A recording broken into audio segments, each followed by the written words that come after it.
ತಾಲೂಕಿನ ಹಲವು ಗ್ರಾಮಗಳಲ್ಲಿ ಜೂನ್ 26ರಂದು ಗುರುವಾರ ಬೆಳಗ್ಗೆ 9 ರಿಂದ ಸಂಜೆ 6 ಗಂಟೆಯವರೆಗೆ ವಿದ್ಯುತ್ ವ್ಯತ್ಯಯವಾಗಲಿದ್ದು ಗ್ರಾಹಕರು ಸಹಕರಿಸಬೇಕು ಎಂದು ಬೆಸ್ಕಾಂ ಇಲಾಖೆಯ ಗ್ರಾಮೀಣ ಉಪವಿಭಾಗದ ಸಹಾಯಕ ಕಾರ್ಯನಿರ್ವಾಹಕ ಇಂಜಿನಿಯರ್ ಬಿ ಪ್ರಭು ಅವರು ತಿಳಿಸಿದ್ದಾರೆ.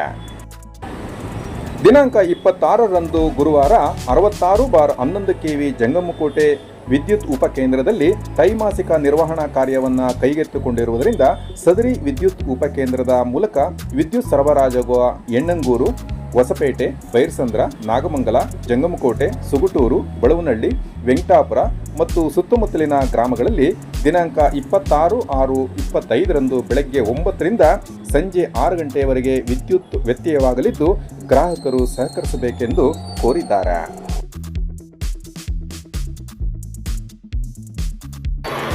ಜನರ ಧ್ವನಿ ಚಾನೆಲ್ ನಿಮಗೆ ಇಷ್ಟವಾಗಿದ್ದಲ್ಲಿ ಸಬ್ಸ್ಕ್ರೈಬ್ ಮಾಡಿಕೊಂಡು ಲೈಕ್ ಮಾಡಿ ಮತ್ತು ನಿಮ್ಮ ಸ್ನೇಹಿತರಿಗೂ ಸಹ ಶೇರ್ ಮಾಡಿ.